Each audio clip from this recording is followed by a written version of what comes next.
Hello class 7 वाले विद्यार्थियों, स्वागत करते हैं एक और नए वीडियो में। तो फिलहाल आज का जो वीडियो होने वाला है वो प्रोजेक्ट रेल के तहत जो मंथली टेस्ट होता है उसके लिए हम क्वेश्चन आंसर देखने वाले हैं, जो क्लास 7 वालों के लिए होने वाला है। विषय हिंदी का होने वाला है और यहाँ पे आपका जो एग्जाम होगा 1 घंटा का होने वाला है और कुल 20 मार्क्स का जो एग्जाम होगा ये जनरल स्कूल वालों के लिए है दोस्तों। और इसी प्रकार से यहाँ पे हम आगे बढ़ते हैं। तो यहाँ पे आपका जो एग्जाम होगा दोस्तों आपका 4 सेक्शन में होगा, यानी कि section A, section B, section C और सेक्शन डी।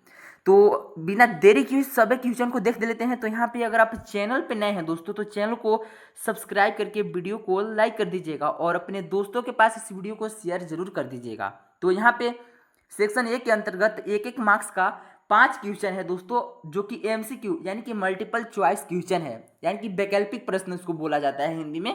तो यहाँ पे 5 क्वेश्चन है जो ऑब्जेक्टिव टाइप का है। तो यहाँ पे पहला जो यहाँ पे क्वेश्चन है वो आपका कह रहा है कि खुशबू रचने वाले हाथ कहाँ रहते हैं।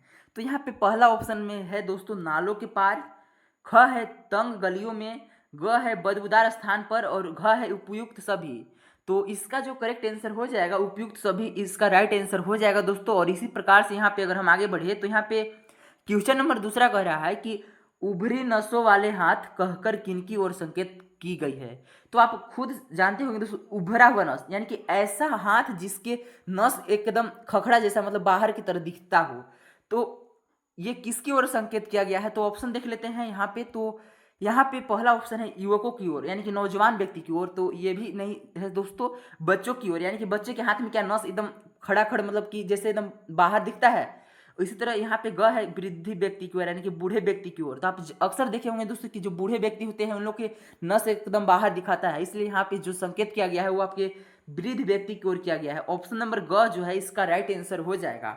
और इसी प्रकार से यहाँ पे अगर हम आगे बढ़े तो यहाँ पे क्वेश्चन नंबर जो 3 है, यहाँ पे कह रहा है आपसे कि पीपल के पत्ते से नए नए हाथ से कवि किसकी ओर संकेत करना चाहते हैं। तो यहाँ पे इस पंक्ति को ही आप पढ़िए। पीपल के नए जो पत्ते होते हैं कैसे होते हैं, एकदम कोमल होते हैं, एकदम मासूम सा होता है। तो ये किसकी ओर संकेत करते हैं, ऑप्शन देख लेते हैं। तो यहाँ पे ऑप्शन में लिखा हुआ है दोस्तों आधुनिक युवतियों की ओर, बी है यहाँ पे यानी कि ख है मजदूर स्त्रियों की ओर, ग है छोटे बच्चों की ओर और घ है वृद्ध व्यक्ति की ओर। तो इसका जो करेक्ट आंसर हो जाएगा छोटे बच्चों की ओर दोस्तों।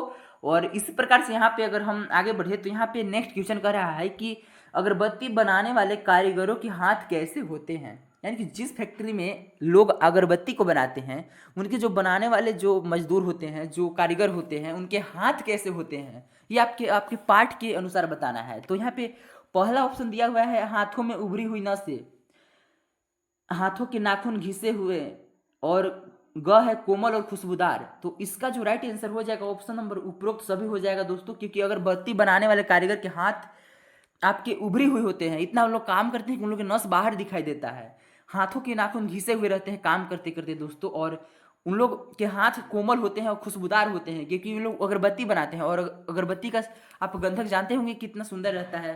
इसी तरह इसका जो राइट आंसर हो जाएगा आपका क्या हो जाएगा, घ हो जाएगा। और इसी प्रकार से यहाँ पे आगे बढ़े तो यहाँ पे 5 नंबर क्वेश्चन आपसे कह रहा है कि अगरबत्ती का कारखाना अक्सर कहाँ होता है, यानी कि अगरबत्ती का जो फैक्ट्री होता है कहाँ पे स्थित होता है। तो यहाँ पे ऑप्शन नंबर पहला में लिखा हुआ है किसी तंग गली में, जहाँ पे अक्सर शोर शराबा होते रहते हैं उस गली में। और यहाँ पे ख है आपका घरों और सड़कों के किनारे गंदे पानी के बहाव के लिए बनाए गए रास्ते के पास। और इसी तरह ग है यहाँ पे बदबूदार कूड़े के ढेर के समीप और घ है उपरोक्त सभी। तो इसका जो राइट आंसर हो जाएगा दोस्तों ऑप्शन नंबर घ हो जाएगा, उपरोक्त सभी, यानी कि सारे जगहों पे अगरबत्ती का कारखाना यानी फैक्ट्री होता है। और इसी तरह सेक्शन ए के सारे क्वेश्चन हम लोग समाप्त कर चुके हैं और अब हम इंटर करते हैं सेक्शन बी के अंतर्गत, जिसके अंतर्गत आपके 2-2 मार्क्स यानी कि 2-2 नंबर के 2 क्वेश्चन रहेंगे, जो कि वेरी शॉर्ट आंसर टाइप का रहेगा। और इस क्वेश्चन सेक्शन बी से आपका 4 मार्क्स मिलने वाला है दोस्तों। तो इसी तरह यहाँ पे क्वेश्चन को देख लेते हैं। तो यहाँ पे 6 नंबर क्वेश्चन आपसे कह रहा है कि केवड़ा, गुलाब, खस और रात रानी अगरबत्तियाँ कौन बनाते हैं। तो यहाँ पे इसका उत्तर हो जाएगा दोस्तों कि बदबूदार बस्तियां और तंग गलियों में रहने वाले गरीब मजदूर और बच्चे ये अगरबत्तियां बनाते हैं।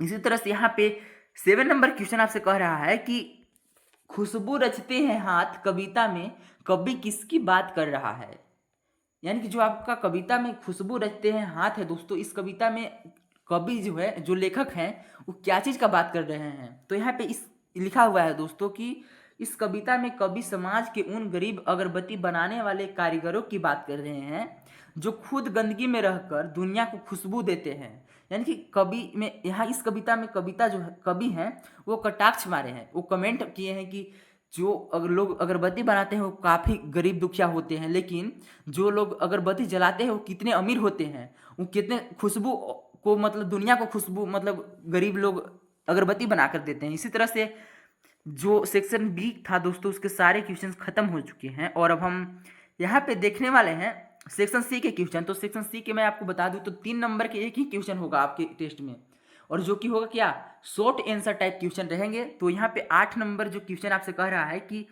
जो लोग खुशबू रचते हैं उनके हाथ कैसे होते हैं।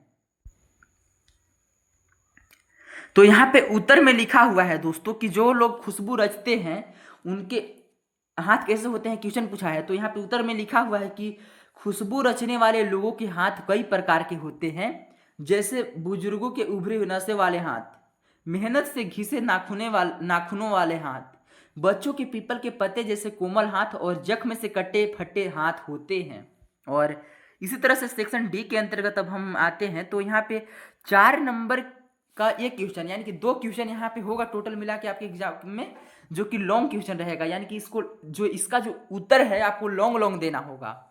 तो इस सेक्शन डी से आपको आपके एग्जाम में 8 मार्क्स मिलने वाले हैं। तो चलिए इसको भी देख लेते हैं। तो यहाँ पे क्वेश्चन नंबर 9 कह रहा है अर्थ स्पष्ट करना है, यानी कि जो भी ये पंक्ति 2 ठो दिया हुआ है इसका भाव स्पष्ट करना है। तो यहाँ पे लिखा हुआ है कि दुनिया की सारे गंदगी के बीच दुनिया की सारी खुशबू रचते हैं हाथ, इसका मतलब क्या है। तो इसका यहाँ पे भाव लिखा हुआ है दोस्तों कि इन पंक्तियों का अर्थ है कि समाज के सबसे गरीब, सबसे दुखिया और उपेक्षित मजदूर वर्ग के लोग खुद बेहद बदबूदार गंदी बस्तियों और नालों के किनारे रहते हैं, लेकिन वे अपने हाथों से पूरी दुनिया को महकाने वाली सुंदर और सुगंधित अगरबत्तियों का निर्माण करते हैं।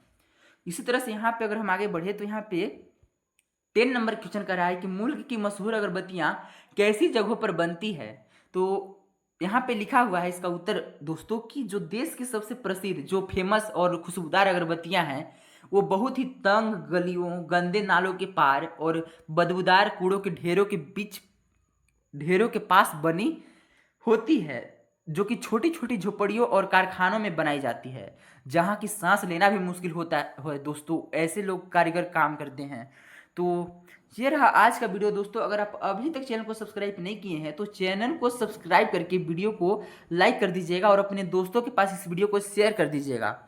इसी तरह सारे सब्जेक्ट का वीडियो अपलोड हो चुका है दोस्तों, तो जाइए देखिए और मिलते हैं एक और नए वीडियो में। तब तक के लिए बाय बाय।